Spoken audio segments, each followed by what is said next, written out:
We're looking for Britain's best undiscovered biking roads. We asked you to nominate them, and loads of you did. We're picking 5 to ride, and when we've done that, we'll choose the one of those 5 that we like the best. Visordown is looking for Britain's best undiscovered biking roads. Some weeks ago we asked you to nominate them, and we're riding them. And when we've ridden a few, we're going to choose our favourite and give the reader who nominated it a prize of a Kawasaki watch, a Kawasaki jacket, and 2 VIP BSB passes. We've been to Leicestershire, Staffordshire. Yesterday we were in Wales and Devon. Now we've come to the southeast of England. We're in Surrey to ride the B3012. It's a section of road known locally, according to the reader who nominated it, as Purbright Bends. So in actual fact we're nearer Mitchett than Purbright, but never mind, it's called Purbright Bends. And the route we're taking, it takes a kind of loop.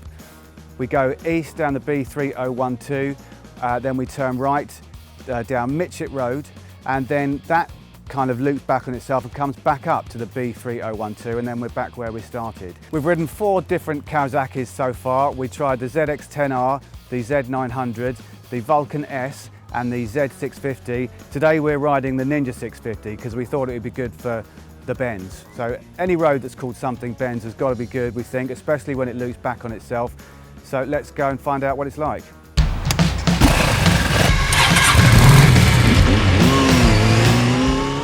It was suggested by reader Paul Simmons, thanks Paul, and we came here because it's known as Purbright Bends. We thought anything called something bends was bound to be good. Plus, because it's a loop, we can just keep going round without ever doubling back. We've ridden a different Kawasaki on each road. So far I've tried the ZX-10R, Z900, Z650 and Vulcan S. Today I'm on the Ninja 650, the replacement for the ER6F and essentially the fared version of the Z650.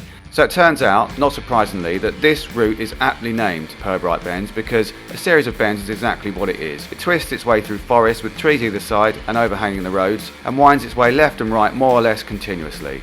I've ridden the Ninja 650 back from the last road in Devon, so I've had a chance to get to know it a bit. It made that 3.5 hour ride a reasonably comfortable one with its small screen and natural riding position, but it's great for this too, flicking from side to side with barely a chance to use the punchy engine between corners. That's what this road is like in places. The bends are so tightly packed that you're straight from one to the next, so it becomes not about accelerating or braking, but about finding the optimum cornering speed and maintaining it with the correct amount of throttle. You could almost do the whole thing at 40 miles an hour, and you know what, that's just as well, because guess what, yep, they've given it a 40 mile per hour speed limit throughout.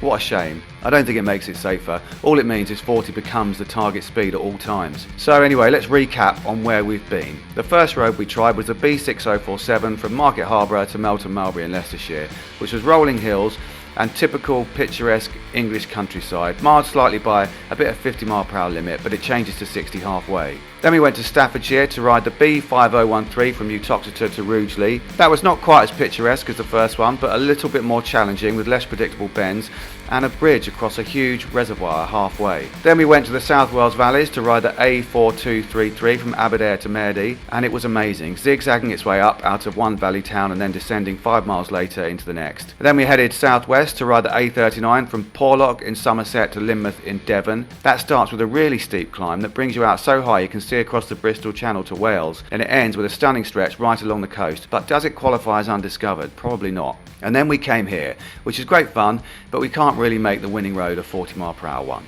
So I think we do have a winner. It's an incredible biking road. It's as close as you'll get to undiscovered, at least we hadn't heard of it. It starts with the road doubling back on itself repeatedly like an alpine pass. Then you're high up with incredible views across the valley and challenging bends all the way, and then there's a straight descent into the next town with a drop beside the road and more amazing views. It is the A4233 from Aberdare to Merdy in South Wales. Thanks to Jamie Foster for suggesting it. You are our winner, which means you get the prize, a Kawasaki jacket, Kawasaki watch and 2 VIP passes to a BSB round with hospitality from the Kawasaki team. Plus, of course, the bragging rights that come with revealing to us all Britain's best undiscovered biking road. Well done.